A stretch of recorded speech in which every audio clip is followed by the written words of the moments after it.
PT Bank Tabungan Negara atau BTN Persero Tbk menargetkan pertumbuhan 10-11% sepanjang tahun 2023. Target tersebut diyakini bisa tercapai mengingat besarnya potensi pasar perumahan di tanah air. Kinerja BTN pasca pandemi COVID-19 terus membaik dibandingkan saat pandemi melanda. Pertumbuhan perseroan ditopang meningkatnya kredit kepemilikan rumah atau KPR yang menjadi fokus bisnis perseroan. Memang BTN ini pertumbuhannya kuartal 1 2023 di atas 8%. Angka ini jauh lebih bagus ketika COVID datang gitu ya. Memang sebelum COVID BTN biasanya di double digit pertumbuhannya gitu ya. Nah, kedepannya seperti apa? Kita yakin banget BTN masih tumbuh double digit gitu ya di 2023 antara 10 sampai 11%. Dari mana datangnya pertumbuhan? Terutama sekali sesuai fokus bisnis kita ada di KPR. Kita melayani pembiayaan bisnis perumahan dan bisnis perumahan ini yang butuh banyak banget Mas gitu ya. Jadi ada kurang lebih 12,7 juta keluarga. Jadi bayangin 12,7 juta keluarga, bukan orang nih, keluarga yang belum memiliki rumah. BTN meyakini potensi pasar perumahan akan tetap tumbuh karena angka backlog masih terbilang tinggi. Di sisi lain, jumlah produksi rumah justru tidak bertambah ketika pandemi selama hampir 3 tahun. Sejalan dengan itu, BTN juga optimistis dengan besarnya pasar tersebut ditambah dengan program 1 juta rumah dari pemerintah, maka tingkat penetrasi BTN terutama di sektor KPR bersubsidi bisa mencapai 10%. Untuk mendorong pertumbuhan sektor perumahan, BTN memiliki fasilitas kredit bagi developer seperti pembiayaan lahan. Fasilitas kredit pemilikan lahan ini bisa diperoleh oleh pengembang yang kemudian dibangun perumahan. Selanjutnya ada juga pembiayaan konstruksi bagi pengembang dan terakhir kredit untuk KPR masyarakat penghasilan rendah.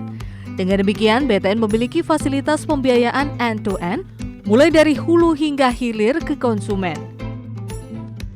Pasar perumahan yang dibidik BTN juga termasuk kaum milenial yang saat ini cukup mendominasi pasar.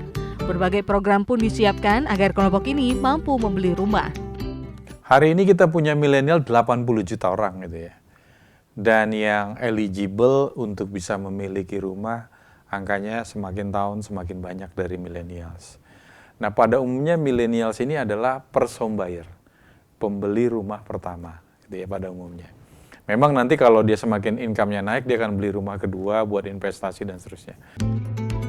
Selain skema pembiayaan untuk pengembang dan konsumen, BTN juga memiliki program lain khusus untuk membidik pasar milenial.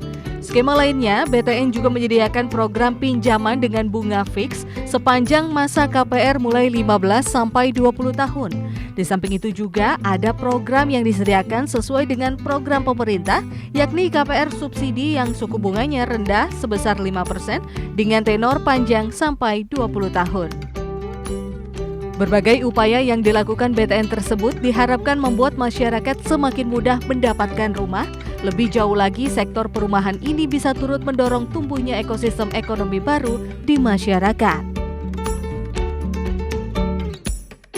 Memang ngomong BTN kan ngomongnya tadi bisnis perumahan ya, penyediaan pembiayaan perumahan bagi masyarakat.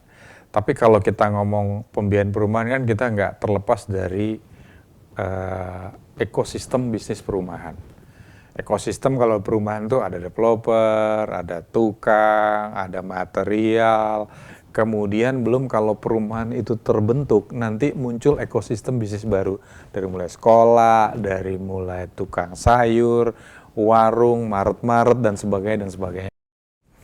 Nah kalau ditanya berapa, kita pernah survei kurang lebih 174-176 subsektor ekonomi baru muncul. Setiap kali ada perumahan baru. Jadi dampaknya terhadap GDP jelas. Yang namanya rumah, apalagi rumah MBR atau tengah bawah, ya kita abaikan rumah mewah ya. Kalau rumah mewah juga nggak ada yang pakai KPR gitu ya. Tapi kalau rumah yang pakai BTN itu pada umumnya Pak, 95% materialnya itu adalah lokal konten. Dan itu banyak sekali melibatkan UKM, tukang. Jadi banyak sekali, jadi di hitungan kita Pak, satu rumah itu membutuhkan 5 tukang. Jadi kebayang kalau 1 juta rumah ya berarti 5 juta tukang. Kalau BTN itu kurang lebih 200 sampai 250 ribu, kita pernah 350 ribu setahun mengakatkan rumah-rumah ini. Memang isunya terbesarnya adalah hari ini persoalan perumahan nggak cuma di sisi demand-nya pembeli, tapi di sisi supply-nya juga memang pasti ada keterbatasan produksi secara nasional paling-paling 600 ribu sampai 700 ribu rumah setahun.